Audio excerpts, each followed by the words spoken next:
Hey everyone, if you love combat sports such as Kyokushin karate, MMA, boxing, you name it, make sure to hit the like, share, subscribe button to the Drewsperience show, the show that's 100% combat sports on all platforms. Man, I'm getting better at saying this simply. Today's guest, wow, okay, so we're back with Kyokushin. And this guy reached out, we were talking back in 2022. I needed a break from my podcast, but you know, I had to when I come back with Kyokushin, I got to always stay loyal to my Kyokushin base. They've helped me build this channel. So even though I'm going more the MMA route, but I always stick to my roots. You got to appreciate where you come from. So joining me today, he's a sensei, but he's a commercial pilot. Here we go. Welcome to the show, Sensei Mauricio of Tamashii Dojo in Costa Rica. What is up and how are you today? Oh, thank you so much for having me. I'm really excited for the opportunity. It's a big honor. Thank you. Oh, thank you, man. No, as I said, it's always been the Kyokushin guys that have helped the most. So I'm really happy that we could do this. And I have a deep respect for Xian Tom, everyone. I respect everyone that does Kyokushin, but when I started this podcast, I just want to say it was always the Khan was always the senseis and the Shihans always were willing to let me do this to build up my base. So gotta give props where it's due. Oh, great. So, obviously I like to ask, you're a sensei, but you're also a commercial pilot. So we got some Top Gun in there. I know. Yeah. So with all that, how did you get started in martial arts and what made you choose Kyokushin compared to, say, Taekwondo, Shotokan, or any other style of karate, Sensei Mauricio? Yeah, that's a question I always love to answer. I started karate when I was 12, Mm-hmm. and it was back in 1994. Mm-hmm. And I always like martial arts, Mm-hmm. and I was a real fan, but I was really weak and I was being picked on at school. And I told you that I got bullied at school. Mm-hmm. So there always was this desire for me to get strong and maybe to make those guys, pay back what they Yeah. did. And it happens that one of my great friends in sixth grades and at school told me, my dad does karate and he's going to take us to a dojo. And I said, well, I think it's great. Let's going to go and try. And we went, and it was this type of Shotokan karate at the Mm-hmm. beginning. And I enrolled, and I really liked it, but it was, like the Shotokan, the 1 point karate. And Mm-hmm. I didn't have a clue other styles existed. But it was really fun that the stepfather of my friend used to be one of the top, maybe he was a fourth dan at the moment, from the guy who took Kyokushin into Costa Rica. The guy who did that was this Shihan Roberto McLean. He Mm-hmm. brought Kyokushin karate into Costa Rica, but he retired. I just heard the name of him, and every time I went to my friend's house to play, whatever Nintendo or soccer or whatever, this guy has a collection of books and magazines from the Kyokushin World Cup. Whoa. Yeah, so I always open it, and it was the first and second, where Royama Kancho, well, Kaicho right now, fought against Sato. And I used to see those magazines and say, wow, this is the real thing. They don't fight like the regular karate that I'm going into. So I love going to my friend's house just to see the Kyokushin magazines. And it happens to be that, like, maybe 6 months after I started on that karate, Mm-hmm. in Costa Rica, it was really hard to have a Super Nintendo or a Sega or a PlayStation. So there were many businesses that you just pay some coins and you Mm-hmm. could play for 1 hour Nintendo or Sega, right? And they opened this new business around the corner of my house. And just across, I see a little place with the Kyokushin kanji. And Oh, I didn't know wow. what it was.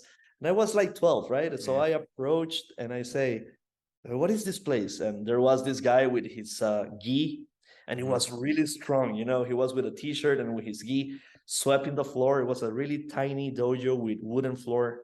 And he told me, this is a Kyokushin dojo. This is a karate dojo. And can I try a class? No, because there's no kids here in Kyokushin, just adults. can I ask my grandfather, because I live with him, with my grandfather, for permission to try? And he told me, well, okay, go and ask for permission. So I went back to my grandfather, and then I went back to the dojo. And this class was so ballistically hard that I couldn't walk back to my house. My legs were cramped, and I have to sit like 3 times in 300 meters. And I said, I thought to myself, this is what I want to do for the rest of my life. And it changed, that day changed my life. Yeah. I understand completely. It's like that hard training, this like, so my Xian that I was telling you about, the wife he has now, who's a sensei at the dojo, like when she did her first full contact, she was all bruised up. And then the Xian was like, are you okay? My Xian was saying, are you okay? Do you want to stop doing this? And she goes, I want to keep doing this. It's something about the pain and the suffering that it's like as part of your brain just clicks and goes, okay, I'm gonna do this, and you keep coming back because it's good for the brain. It's very therapeutic to do that hard training. It is, and I said, oh, this is the way to get strong. I'm gonna be like Batman or Donatello. That's what I thought. Ninja Turtles, and I see in like your little thing there, you have like a Ryu. So I guess for Street Fighter, you were a Ryu guy. That was who your fighter was. Yes. I loved Ryu, and I love the characters, pop characters as well. I love that. I'm the same way too with with anime too. So for me, like I'm a Ken guy in Street Fighter, and then in Tekken, when Tekken came out, first I was Jin Kazama because Jin did Kyokushin, but then I switched to Kazuya because it's like there are elements of Shotokan and Kyokushin that are similar. There's just the way it's expressed is different. Exactly. Yeah. So with that, so you've decided this is what I'm gonna do. You start working your way up, and you're telling me you were with a few organizations before meeting, going to Royama org, Kyokushinkan. So how did that happen with meeting, like, say, Shihan Tom, and then joining Royama? Like, what happened first exactly? I'm curious about that. Okay, so yeah, I never got into politics, and I really love to fight, and in Costa Rica, Kyokushin was really strong, and it was this dojo that I enrolled was Antonio Gonzalez dojo, and I think he is responsible to build the strongest Kyokushin community in Costa Rica.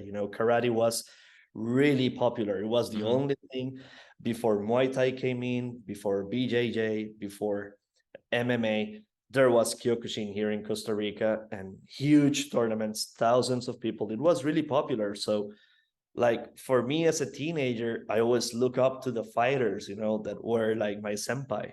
And I decided to become one of them, and start fighting. But I always struggled with my weight. I was really lightweight, but that helped me to develop a fighting system to move around a lot, not get hit, and hit the other guy and then move around. And it was maybe in 2002 that I tested for Shodan, and then we have many different type of thinking with my sensei. And I can say I stopped doing karate. I didn't want to open a dojo for that moment. And I remember, like, the strongest fighter ever in Costa Rica was opening his own dojo. And I said, okay, maybe I'm going to need to train with my senpai, like, now that I dojo less, I didn't have a dojo, I'm going to start training with my senpai. And this guy's his nickname is Alejo. And he's a really, really strong guy. He fought many tournaments in the States, in Canada, in Japan, always beating everyone. He was really strong. So I decided to join him and to learn, my way of thinking was, maybe if I go with this guy, I'm going to get like strong as ever. So I enrolled the dojo for 1 year maybe, and then the guy moved to the States, right? So he told me, oh, I have to move to the States, and I got a great job, and the dojo wasn't really successful at the moment. So I said, well, no worries. I mean, I can take over the dojo for a year when you come. But that year extended to 2, 3, I don't know how many years, Oh no. Exactly. And I was teaching, out of nowhere. And one thing came to another. And at the moment, maybe he never came. And then I took the dojo. It was a really small operation. I have like maybe 6, 7 students twice a week at a warehouse. And there was a moment where I decided, like in 2008, to have my own thing, like to build a serious dojo. It was at a moment because the market crashes in 2008 and I Yeah. lost my job. But Oh. I was always dreaming and doing calculations of how many students I need to have the same wage that I'm doing on this job. But I never had the courage to do it because when you're in a comfort zone and you are working a paycheck to paycheck, this is something really safe. So it takes a lot of guts to leave that behind and then build something out of nowhere. But they fire me, so I had no option. Say, I'm not gonna work for anybody anymore, and I'm gonna build a dojo. And I built a dojo. Someone lent me some money. My cousin did lend me some money, and I decided to have a dojo. But at the moment, uh, I didn't know which organization go to, right? Um, so I was making a lot of research about.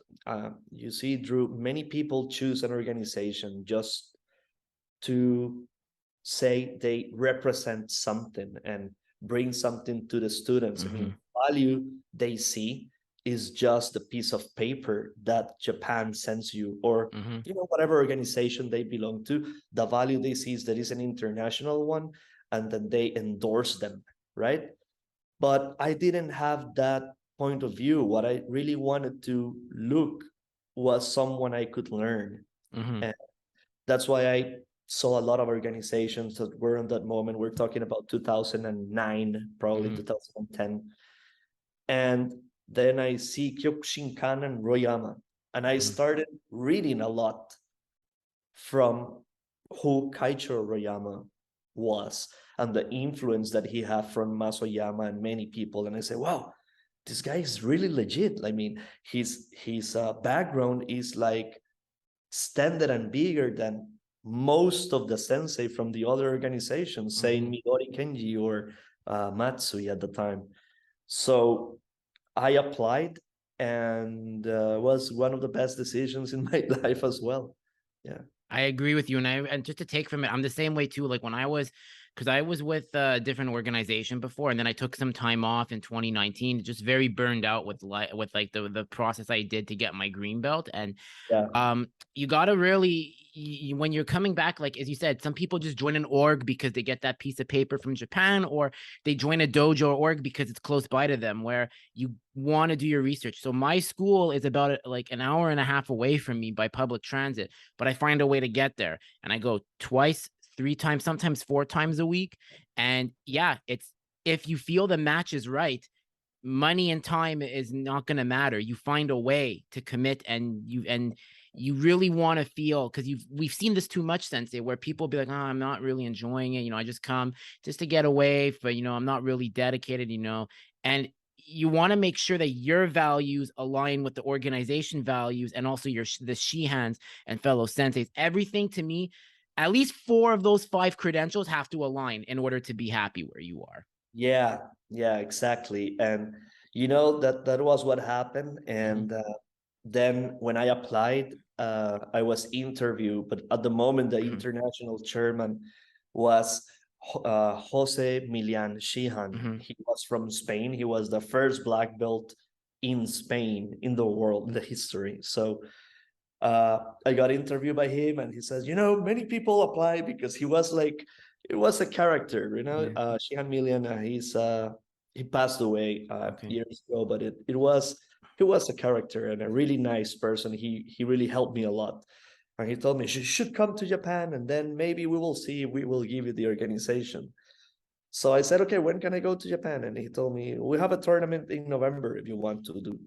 And at the moment, Drew, there's something really, I think, important to say is that there are fighters and there are Budo karateka, right?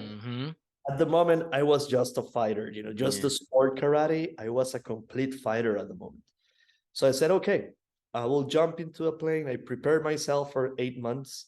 I was on the best shape of my life, and I went and fight in Japan, and that's how I met Royama Kaicho in the All Japan tournament. Wow, that's amazing. And when you saw, and was Shihan Tom and Shihan Hamid there as well when you went there? No, actually, there was no one I knew. I went completely alone without a coach to Japan. I was really excited to go to Japan, and I didn't meet anybody. The first two friends that I got in Japan, they were Shihan Nathan Ligo that I met in Mitsumine. We became close friends. And Shihan Henny Bosman from South Africa, who has been kind of a mentor to me for many years. I met Shihan Hamid then maybe on my next trip to Japan, out of that one. See, this is in November, and the instructor seminar is usually in April. Yeah. So maybe I missed that and I went to the fighting thing, but on the first international seminar, instructor, maybe the year after, is where I met Shihan Hamid.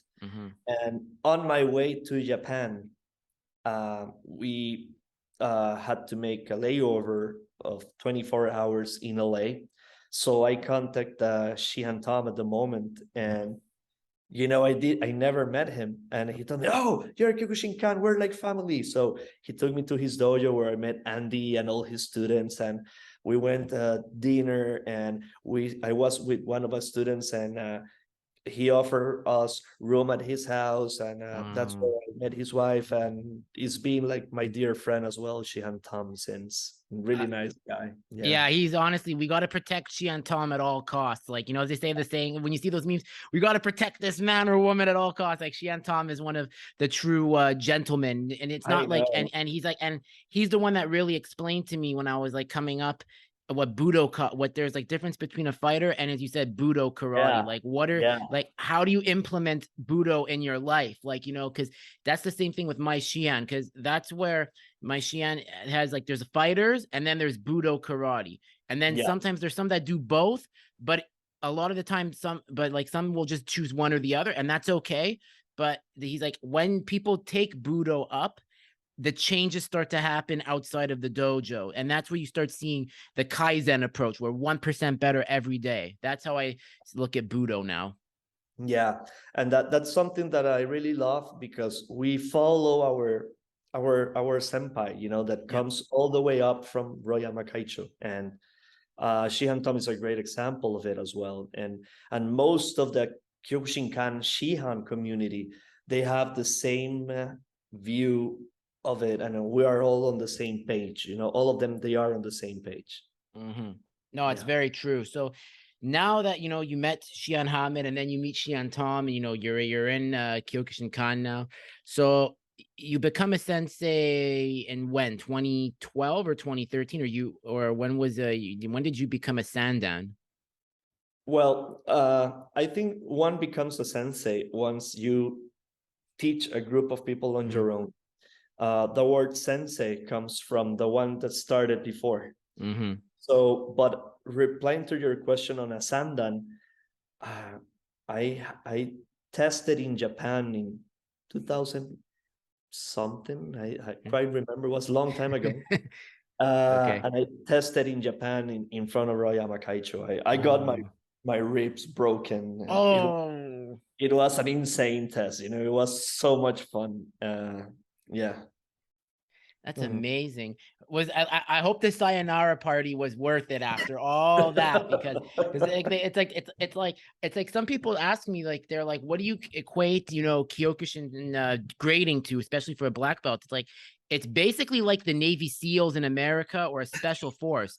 They don't mess around. Like they really want to make They sure that don't. you're a real legit black belt, because there are some that, I mean, they have the talent, but it's what's going on in that. It's what happens here as well in the head. Like what's preventing you from making that next level? And then there's some that just, they get the showdown and they're kind of encouraged to get more, like, a nidan, a sandan, a yondan.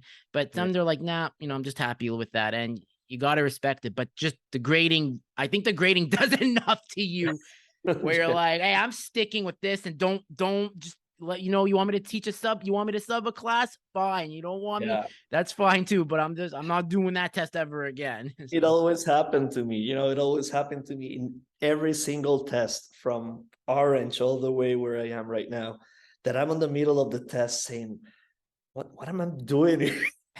What am I doing here? yeah, I just want this to stop. it's like I'm in a horror movie. It's like, make it Ex- stop. It's like, make it stop. Exactly. Exactly. What am I thinking? Yeah. Every single test the same. But you see, I endure, and then that's something that makes you proud after. Yeah, it's so true.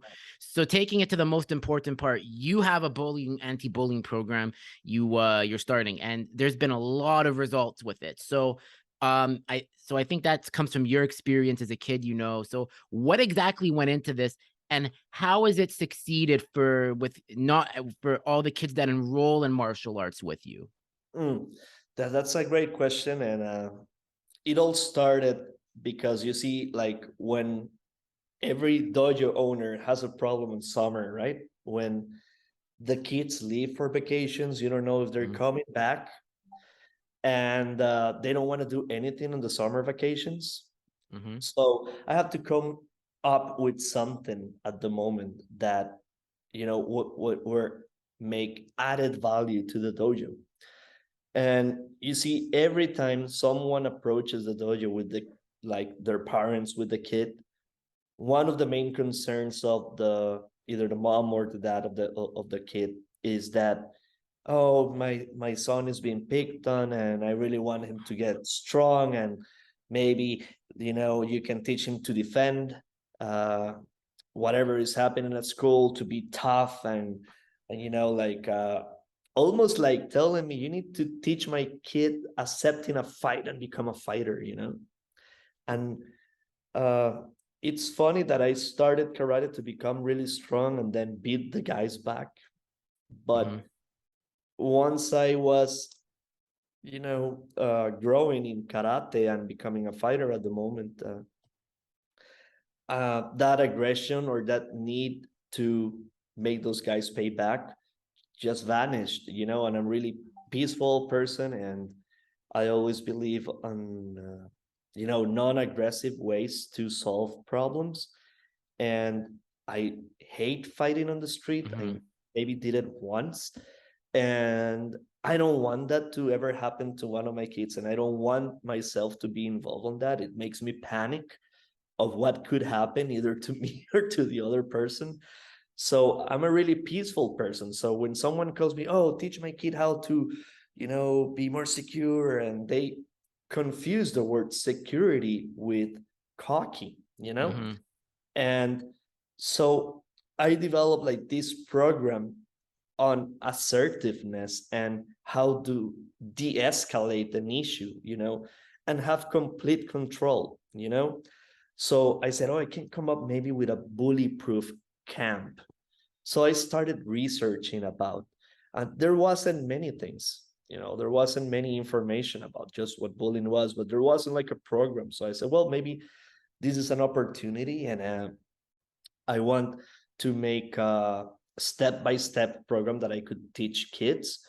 And that's how I came up and invented this, for one summer camp vacation but it was really something I just made up.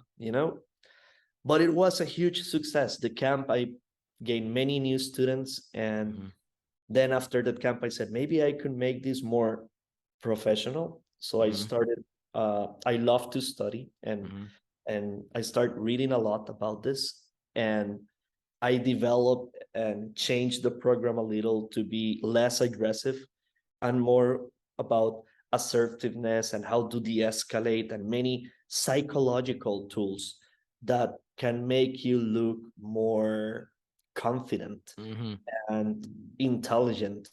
So you are less of a target for the bully. And if you're being picked on, then you have tools that on your own empowers you to de-escalate the situation. And at the end, you can defend yourself with karate, but always with a defensive point of view. You see, every kata never starts with a punch or with a kick. It always starts with a block. So that has a reason, you know, that karate is a reactive martial art. It's not an active that you go and punch at the beginning, you know. It's always that you are calm, and then if something came, then you block and then you attack. And that's the way karate works. So the program is the same, it's developed on that way. In order to make it more professional, I partner with one of the top psychologists, research psychologists from the Universidad de Costa Rica, who is the best university in Costa Rica on the children's psychology field. So he could endorse my program. So for 1 year, I was going to his office every weekend. His name is Mariano Rosabal, and he's one of the top and most respected child psychologists in Costa Rica in the academy. So he said, yeah, this is okay. And we highlight, this is not okay. Maybe you can do this. Maybe, yeah, this is great. And then this really robust and great program existed, you know, and many schools started to buy it, you know, like, oh, Sensei Mauricio, I think this program is great. So I went to the schools first as a lecture, you know, like 1 hour lecture, and most of it was talking about my experience, how I was being picked on, and then I became to be a Kyokushin champion and then a karate sensei, and that make the kids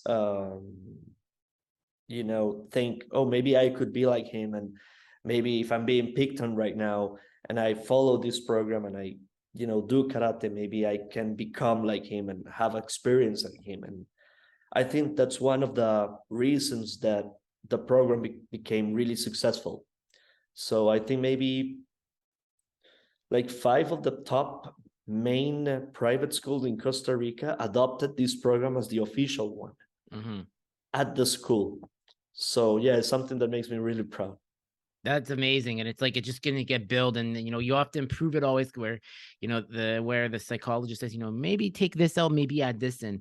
So it's really good to have that collaboration and endorsement. It's huge. And then that makes, and then it not only helps you, but it helps Kyokushin as well to show, hey, this is not just a violent martial art where you're like looking to punch. It's also good for maybe behavioral issue children that, you know, that have anger issues. They learn how to control it. They learn the tenets of the dojo kun to make them better in studying or, you know, behaving at home or with around others. There's just many opportunities that you're creating for yourself with this program. I feel. Yeah. It's been how can I say this, but it's been a before and after this program for my dojo. So many kids start coming, and I've been helping them a lot. So yeah, it's a big dream for me to make a living out of this, you know. Sometimes I'm teaching karate and I'm so like into the zone at the moment while I'm teaching, and I talk to my people in here, or whoever is helping me at the moment. I look at him, I can't believe I'm being paid to do this, you know. It's like a dream come true. Yeah. How do you balance it with being a commercial pilot? I don't like that's impressive. I'm like because it's a commercial pilot. I'm like, I look at your profile, I go, how's their balance? What's his trick? Like, what if he's called in on a late night flight to be like, hey, you gotta fly to this country? I don't know. How do you do that? I know, but let me just explain you. Like, there is no balance, because if I were flying for the airlines or doing like this, I couldn't have a dojo. You know, there was a really hard moment in my life, maybe like in 2000, 11. Mhm. That that moment, my ex-wife was pregnant, you know, Mhm. and I was just struggling to finishing some of my flying hours Mhm. that I have to log to apply for airlines. And there was a, you know, the pilot job market is always picking up and down. And at the moment, it was in Costa Rica all the way down. It was just after Wow. 2008 and maybe 2011, like many pilots of the only airline in Costa Rica, there were layover. So there was many jet pilots on the street doing whatever they had to. And at the moment, I have to invest it, some money to end up with an hours and then have really few hours to apply for a job. And even if I applied to a job, the wage was really low. Mhm. So I have to made a decision that was okay, either I continue with the dojo and I develop where I wanted to develop. And I have this vision of having a huge dojo. But at the moment, it was just a vision. It was really hard for anyone but me to see where I want what I wanted to accomplish.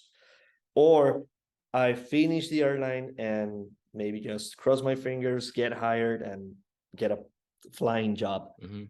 So I choose karate. And it was one of the best decisions because my vision came over to be accomplished. But at the same time, I couldn't fly for the airlines. Mhm. So I'm always, then I have my commercial license. Mhm. That's the thing. People think that if you have a commercial pilot license, that means that you're flying a jet.